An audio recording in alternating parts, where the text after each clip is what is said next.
Today's video is brought to you by Assiniboia Downs Gaming and Event Center.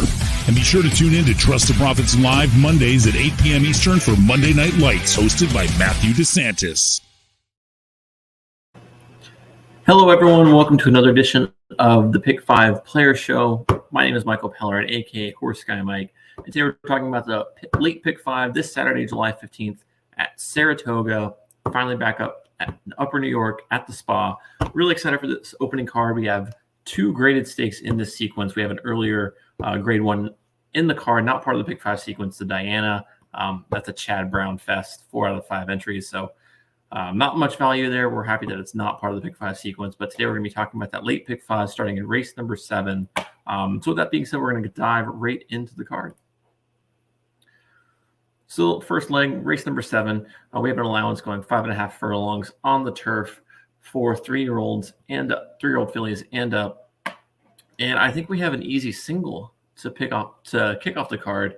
I am singling the number 1 horse, Playlist. It's going to be my single to kick off this card.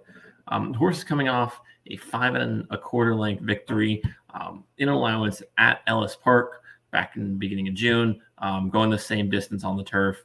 98 Brisnet speed figure, towers above this field. You saw before that, went 6 furlongs on the dirt at Tampa. Didn't really have any problems with it, and they moved it back to turf. So we're seeing the confidence. You see the way the speed figure took a huge step up when it went back to turf after that little bit of a layoff there.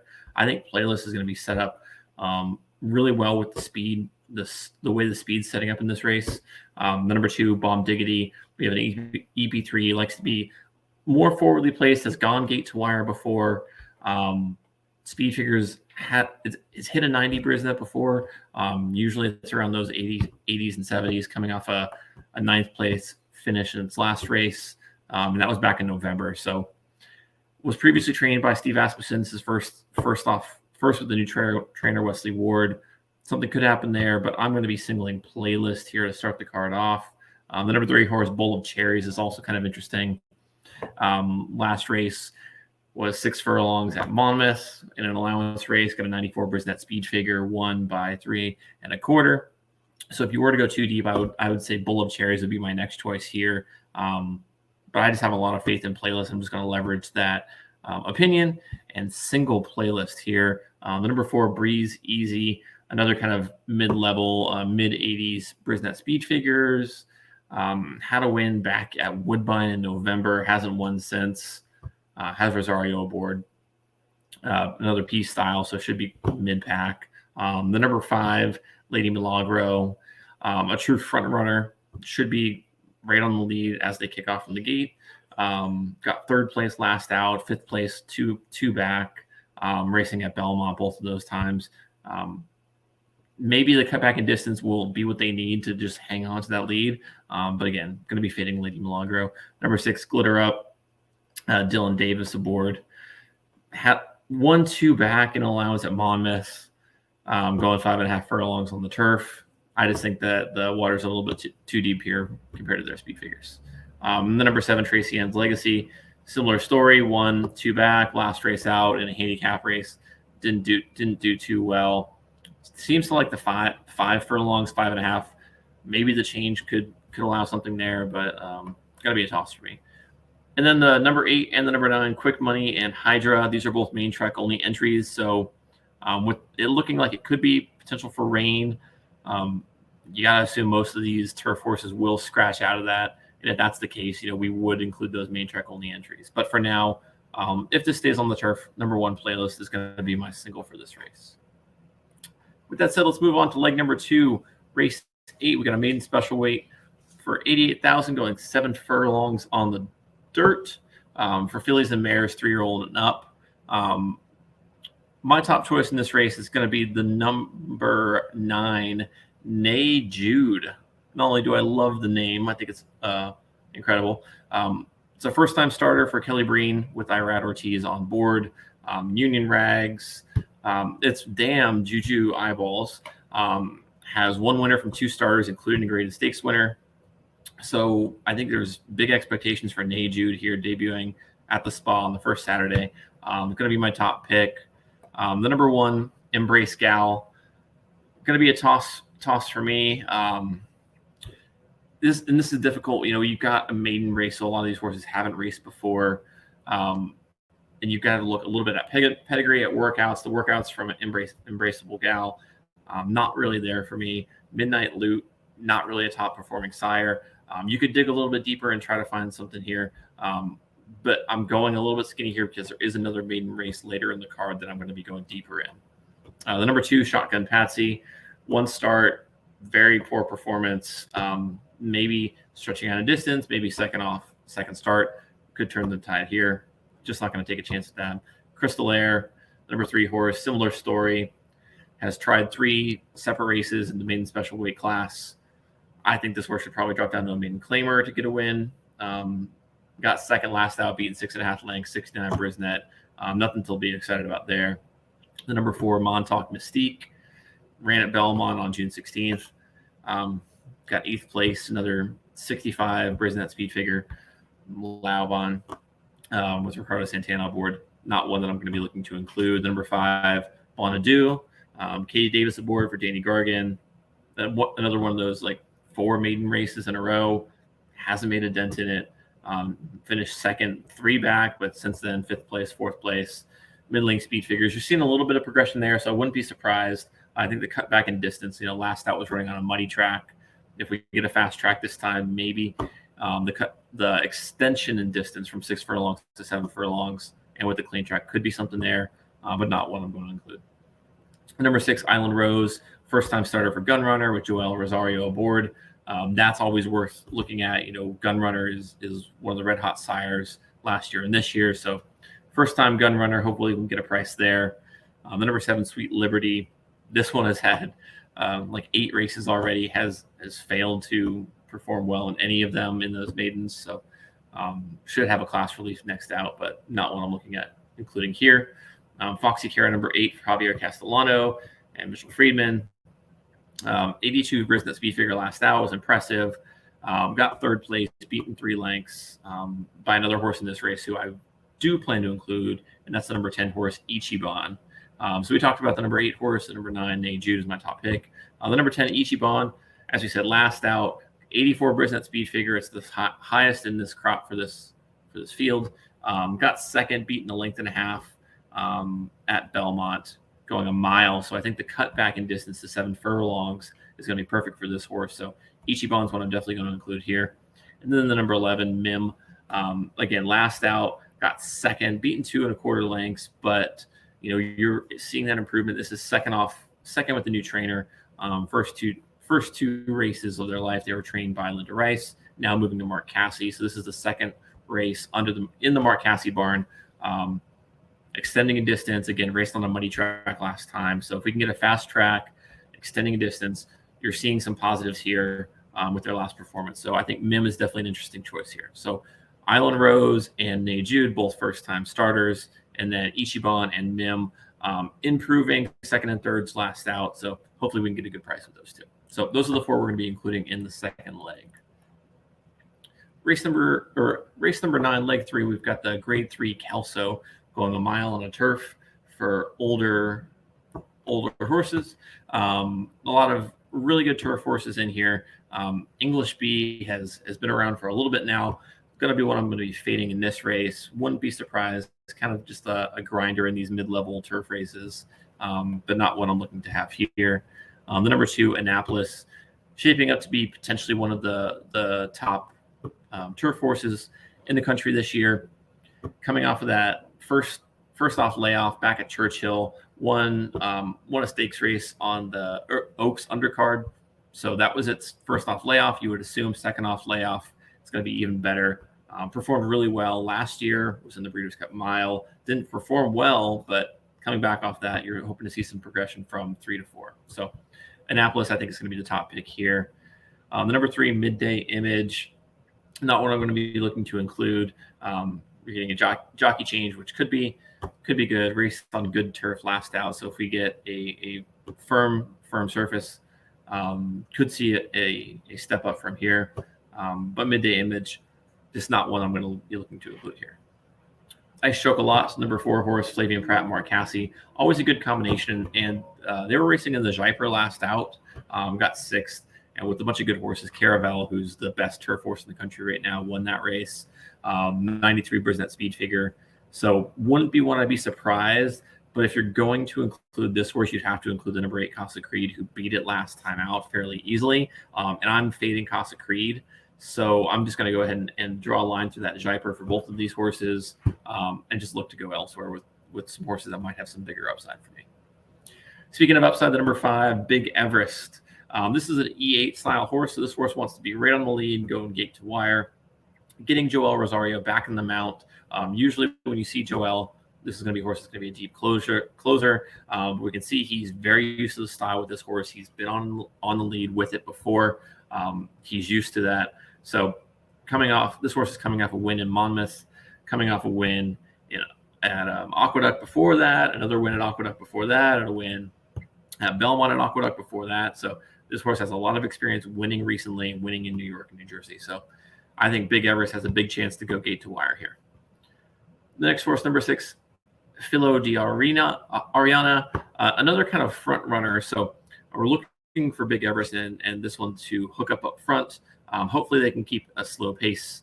Those New York turf races like to go, 50 for the half. So if we can get that here, these two should have a ton of energy left to crank it home. Jose Ortiz, Mark Cassie, got second this last 2 races and had 3 straight wins before that. So horses in good form. Hopefully, and it's losing to good horses. I mean, Emmanuel last time out has been doing really well this year. So those are the 2 that I'm going to be including, along with Annapolis, Anaconda, middling speed figures. Getting Tyler Gaffleone, who I think is one of the best turf racers in the country right now. Last out got 4th in the Poker Stakes behind the number 6 Filo di Ariana. So I'm going to go with the horse that finished in front of it with a little bit more upside. That's going to be more forwardly placed. And then the number 8 Casa Creed, just a grinder, 7 years old, still running. Was in the Jaipur, was in the Breeders' Cup Turf Sprint. A great older horse who you love to see running. I don't think there's anything here that shows that Casa Creed still has its flair that he had in years prior. So I'm going to be fading Casa Creed in every single race this year, and I hope he continues to take money. And then again, number 9 horse, Gunnet, who's an MTO. You have to assume if they do take these races off the turf, that you have to include the MTOs in any ticket that you have. But I'm hoping the weather will hold, and if they do take other races off the turf, that they'll at least leave this one on. But if for some reason they take this off the turf, move it to the dirt, you got to throw Gunnet in on your ticket. All right, moving on to leg number 4, the Grade 3 Sanford for 2-year-olds. I feel like this horse is the easiest single of the weekend. The number 9 Gold Sweep. This horse had an incredible performance in its main-breaking win down at Gulfstream. Would have been undefeated except his first race. He barely lost by a neck at Churchill. I'm sorry, last race was at Belmont. And that last race at Belmont on June 11, won by 9 lengths, 97 Brisnet speed figure. No one was even close to it, going 5.5 furlongs. So maybe the 6 furlongs gets it, but if his performance is anywhere close to that last one, he just wipes this field away. All these other horses with these 2-year-old races, it's hard. You got to look deeper into the pedigree, because most of their main breaking wins were, 70s or 80s Brisnet speed figures, coming against horses who have never won before because it's a maiden race. So you want to look at maybe the number 5 Factor You and Me In, who's by the Factor, who won its maiden with the 66 Brisnet at 1.25 miles, or going 2 furlongs, won by 1 3/4 lengths. So you look at a horse like that, and it's like, how can you compare that horse to a horse like Gold Sweep, who's winning at 5.5 furlongs by 9 lengths with a 98 speed figure? So other one that I'd look at here, just off potential, the number 3 Dickens, 86 Brisnet speed figure last out, won by 2 lengths with Edgar Zayas down at Gulfstream. The number 2 Jive, Edgar Gonzalez, now it's Junior Alvarado on board, won by 1 3/4 lengths. So I don't see any other reason to include any of these horses. Could anything happen in this race? Yes, it's a 2-year-old stakes race. Most of these horses are babies. They're all babies, and most of them have never faced anyone as good as this field, including Gold Sweep. So there's always a chance, but I think Gold Sweep's the real deal, and I think he's going to sweep this field. So singling the number 9 Gold Sweep. And then moving on to the last race, leg number 5, race 11, 136K maiden going 5.5 furlongs on the turf. And in this race, I'm spreading a little bit because I have 2 singles and I've gone skinny in my other two legs. And as we said on this channel, we like to keep our tickets under $50. I'm only going to include 8 horses in this leg, but I've got 9 picked out here. I don't think they'll all draw in. I do like the also eligible, so if either of them draw in, I will be including them. But I'm going to include 8 of the 9 that I've got included here. I just don't know which ones yet. But my main strategy here is to go with first-time starters, to go with horses who have upside, like the number 1 Beer Run. Last out, got second with an 86 Brisnet. The number 3 Flat Top Box was in a 90K maiden, got an 82, was in 3rd place. So I want horses who are either first-time starters or last out, finished in the top 3 with an 80 or above speed figure. So that would be the number 1 Beer Run, the number 3 Flat Top Box, number 4 Nickel, the first-time starter from out of Into Mischief, ridden by Luis Saez. The number 7 Party with Smarty Jones, first-time starter.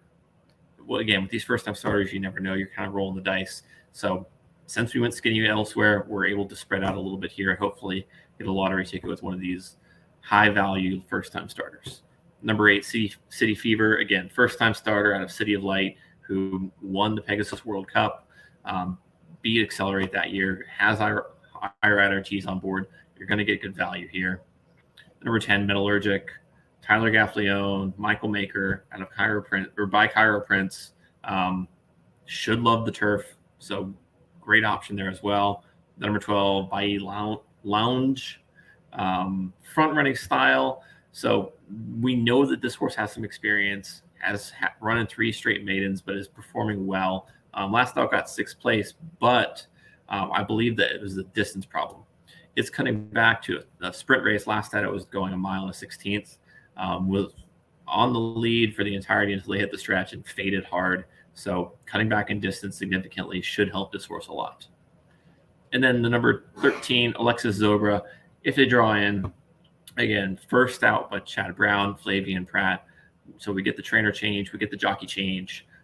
Was performing okay, but also, again, cut back in distance in first race since August of last year. Big opportunity here with Alexis Zobra. And then number 14, Schnittiker, first-time starter for Wesley Ward with John Velasquez by Practical Joke. So again, hopefully one of these horses will scratch, so we only have to include the 8 that we like. And hopefully we can get one of the other ones that we don't like by Monet Never, Paxational, so we can get the 2 also eligibles we like into this race. And like we said for the 3rd time, if the MTO draws in Ludwig, you have to include it. I can't imagine they take it off turf and more than 3 other horses stay in this race. So Ludwig would have to be an automatic include if they take this off the turf. So look at our total price for our ticket. Again, in race 7, we're going with the single, the number 1 horse. Race 8, we're going 6, 9, 10, 11. Race number 9, 2, 5, 6. Race 10, number 9. And then race 11, we've got 9 horses there. We're gonna narrow that down to 8 once we see final scratches. But for now, we've got the 1, 3, 4, 7, 8, 10, 12, and 13. So that's our ticket. Good luck to everyone for opening weekend at Saratoga. It's going to be a really exciting meet. Follow me along at Horse Guy Mike on Twitter. I'll be posting daily picks for Saratoga. Good luck to everyone, and may the jewels be with you. Take care. Make sure to like and subscribe to the Trust the Profits YouTube channel, and join us every single week. All right. Have a good night.